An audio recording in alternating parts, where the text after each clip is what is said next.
Bonjour à vous tous. Nous sommes jeudi matin et la nouvelle de ce jour, les Russes ont lancé une invasion à grande échelle en Ukraine. Nous avons une guerre en Europe que nous n'avons plus depuis 1945. Il y avait eu le problème de la Yougoslavie, de la Croatie et des Slaves. Mais néanmoins, ce fut quelque chose de très différent de tout ce que nous avons connu jusqu'à présent. Il est important que nous prenions certaines mesures, je pense, pour nous préparer. Nous ne savons pas exactement comment cela évoluera. Les États-Unis et l'Occident parlent d'imposer des sanctions. Il y a toujours une menace de représailles avec la cyberattaque. Nous savons que les oléoducs peuvent être piratés, mais nous devons réaliser que toutes nos infrastructures peuvent être piratées. Ce n'est qu'une question de temps. Nos centrales nucléaires, notre réseau électrique, nos oléoducs, notre système bancaire, tout peut être piraté. Et ce n'est pas un grand secret. Je pense que c'est quelque chose auquel beaucoup d'entre nous ne pensent pas ou ne réalisent pas. Mais nous devons reconnaître que les choses sont en train de devenir très dangereuses dans ce monde. Ce n'est pas encore la fin. Il y a beaucoup de choses qui doivent encore se produire, mais cela pourrait certainement accélérer les choses de façon spectaculaire. Je pense que nous ferions bien de prendre des mesures prudentes. Si une cyberattaque commence en ce moment, ou simplement une escarmouche, ou une attaque contre notre infrastructure, en représailles aux sanctions que nous imposons à la Russie, alors nous devons reconnaître que notre système bancaire pourrait être compromis pendant un certain temps. Les rayons alimentaires pourraient vraiment commencer à se vider, et je pense que nous ferions bien de nous préparer à de tels événements.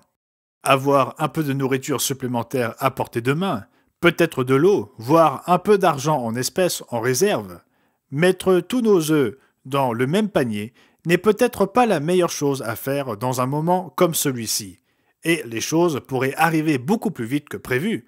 Je pense que c'est une chose dont nous devons prendre conscience. Il est intéressant de constater que la plupart des Ukrainiens ont attendu le début de la guerre pour s'enfuir. Le moment de fuir aurait dû être avant le début de la guerre. Nous devons donc penser à ces choses à l'avance. Prudemment, faire le plein d'essence et avoir un peu d'argent liquide sous la main, et avoir un peu de nourriture en plus pour tenir plusieurs jours, voire une semaine. Parce que ces choses peuvent aller très vite, beaucoup plus vite que nous ne le pensons. Elles pourraient se produire soudainement, donc juste un avertissement pour tout le monde. Pensons à ces choses et préparons-nous dans l'éventualité où ces choses viendraient à se produire. En attendant, nous allons continuer à accomplir l'œuvre de Dieu.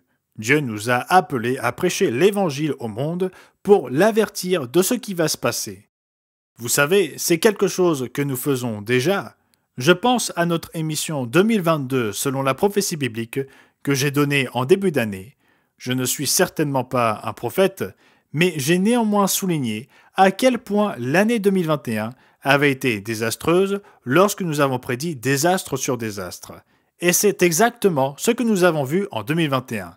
Mais j'ai dit que lorsqu'il semble que la situation ne peut être pire, elle le devient. Et il semble bien que 2022 se dessine ainsi. Donc nous devons de donner un avertissement et nous vous demandons de prier pour que Dieu donne aux rédacteurs de la revue la sagesse et la compréhension. Il est intéressant de noter que nous avons un article en anglais de Douglas Wennell sur la guerre dans le dernier numéro qui vient de sortir. C'est très opportun et nous vous demandons de prier pour ces choses afin de nous aider à donner les bons avertissements, les bons signaux au bon moment. Mais nous avons une œuvre à poursuivre. Et je suis très heureux d'annoncer que le Canada a connu une très bonne année l'an dernier à bien des égards. Ils ont déménagé le bureau, ils ont eu de nouvelles initiatives en français et en anglais, avec les réalisations des points de vue et d'autres projets. Dieu a fourni les moyens de faire ce déménagement et aussi de projeter l'œuvre en avant. Les dîmes et les offrandes ont augmenté de près de 14,5% l'année dernière. Ce sont les dîmes et les offrandes générales pour le Canada. Nous sommes très reconnaissants pour cette bénédiction vraiment merveilleuse. Cela ne tient pas compte des donations spéciales, qui ont été fort nombreuses. Un important legs, a également été réceptionné. Les offrandes des jours saints ont augmenté de seulement 1,74%, ce qui peut sembler plutôt modeste par rapport à l'ensemble, mais 2020 était également une année très fructueuse.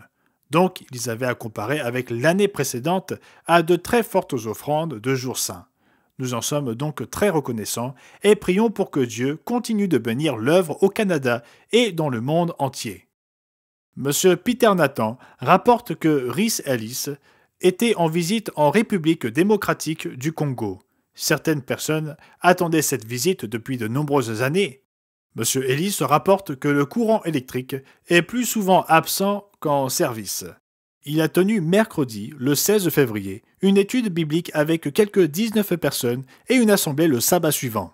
Des prières pour sa sécurité et son bien-être seraient appréciées. Lubumbashi, anciennement connu sous le nom d'Elizabethville, hébergeait l'une des stations de radio diffusant l'émission radiophonique de M. Armstrong en Afrique centrale à la fin des années 1950. Ainsi, l'œuvre qui s'est poursuivie dans les années 50, 60 et 70 perdure encore aujourd'hui. Nous sommes très reconnaissants que Dieu travaille toujours avec de nombreuses personnes là-bas, des êtres humains faits à l'image de Dieu, et ils auront certainement un très grand rôle à jouer dans le monde de demain. Le week-end dernier, nous avons eu 2 conférences du monde de demain et 5 études de suivi, comme nous les appelons. Nous avons eu 17 invités pour la première fois aux 2 conférences, une assistance qui était plutôt modeste dans l'ensemble. Mais également, avec les suivis, nous avons des personnes qui viennent pour la première fois. Elles ne viennent pas forcément à la première conférence du monde de demain, mais peuvent venir assister au suivi. Des amis, des parents ou des personnes qui ont reçu l'invitation au suivi et qui sont venus à ce moment-là. Donc, en tout cas, nous avons eu 21 invités réguliers et 17 invités pour la première fois. Cette semaine, je dois me rendre à San Antonio et à Corpus Christi pour des conférences du monde de demain. J'ai hâte de voir nos membres et de rencontrer de nouvelles personnes.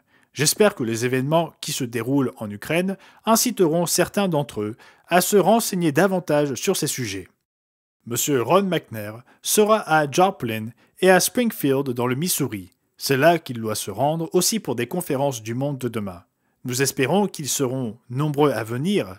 Springfield est une ville qui attire beaucoup de personnes pour nous. Nous espérons donc qu'il sera en mesure de réveiller quelques personnes et qu'elles deviendront plus attentives. 5 études de suivi cette semaine suivront également. Nous avons d'autres nouvelles, mais je vais les laisser pour le bulletin d'information. C'était Gérald Weston pour l'Église du Dieu vivant pour la semaine se terminant le 26 février 2022. Soyez prudents, prenez des précautions pour ces choses qui arrivent et passez un merveilleux sabbat.